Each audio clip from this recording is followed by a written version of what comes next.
All right, welcome back, students. This is our third project, the wet blending project. Here's a little peek behind the scenes of my entire setup, and this is part one. So we are going to start off. I've got a little Neo Meg here. And I'll put that down onto my palette. This is a glass palette inside a sienna paint box, which can go outside. There's some titanium white and some burnt umber, two different brands. I'm trying to use mostly white with a little bit of brown. As I start to mix this, I think I realized that I've got too much brown. I'm mixing quite a bit of medium in with that color. And then I'm going to take this once it's finished and apply it to the canvas with a rag.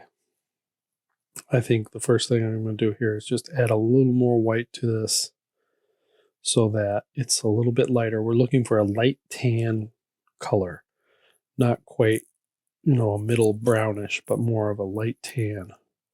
So I think I've got pretty close to what I'm looking for. So I'm going to scrape it up and I'm going to put it on the canvas. So here we go. I've got my rag and I've got the canvas here. I did already sand the canvas down so it doesn't have any super high rough texture marks. And I'm just dipping the rag either in medium, which is Neo Meg, or I'm dipping it in the paint. And I'm getting a little bit off of the palette knife there. I'm trying to cover this whole canvas with this color. I don't want it too thin. You don't want to see too much of the canvas showing through. To get it just a little bit more, I'm scraping it down onto the palette or the painting with my palette knife.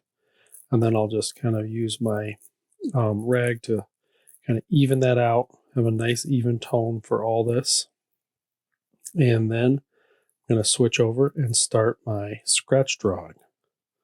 So I'll pick up my brush, and here I've got the back end of it, and I'm going to scratch out still life and move that over to the left side there so you can see what I'm saying. It's just sitting to the left of my canvas here, and I've got a fish salt shaker, a plastic number 3, which I put backwards so it looks more like the letter E, and then a glass growler. So I'm going to draw those out. In the video here, you're not seeing super well all the lines that I'm making. I could definitely see them. You'll see some of them, but probably not all of them. This scratch drawing is really mostly just for yourself so that you know how big are the objects, where are they placed, and where am I putting them? What's their relationship? And it's so easy to wipe this all away if something's not right. That's why we do this step, is it makes it very easy to change things, very easy to add things, and to keep them very light. So this never really shows up in the process unless you leave it the whole way through. But I think I've got that about finished. So I'm going to switch over and grab my brush and start painting and redrawing on top of this with my brown. So I'm just using kind of a middle brown. I know that this is going to blend in so that you're going to see me jump down to the palette quite often and grab a little more paint to go through and draw this out. I think in this pass, I'm only going to go through and do the initial drawing and a little bit of light and shadow indication, but that's about it. So I'm looking at the fish, I'm looking at the tail, I'm trying to draw that shape based on my scratch drawing. Get up to the face, add a little bit of detail. I might start to add where are the light and shadow divisions, but overall trying to keep this pretty light and not too painted right away. Well, one of the advantages of this type of an approach is that as this painting dries, you're going to get more and more control in the way of blending. You can blend things really easily once you start to get, the paint to start to dry. It gets a little tacky. You have complete control about how much it blends or how little it blends. And so that is why it's always something I want to, have my class practice or try out as an approach. You may not like it this one. If you really did like the wipeout and felt like it was almost like drawing with charcoal, you might not like this one because this is like adding more and more into a wet area. Starting to add some of those shadows here at the bottom. I'm using the thicker part of the brush to block those in. You can see that this is blending. I'm going to slowly get darker and darker as I go through, and I'm really trying to just block in the areas. Is it a light area? Then I'll leave it alone. Is it a dark area? Then I'll go in and add some of this brown paint. And notice that I'm not using pure burnt umber. I've got it mixed a little bit, so it is blending quite a bit with this tan that's underneath. And that's kind of the trick of it, which is a little bit tricky, but it's also a good thing because it gives me nice, soft, and slow, a chance to be slow about how I'm blending it in and kind of bringing it together. So blocking in the number 7 on that label.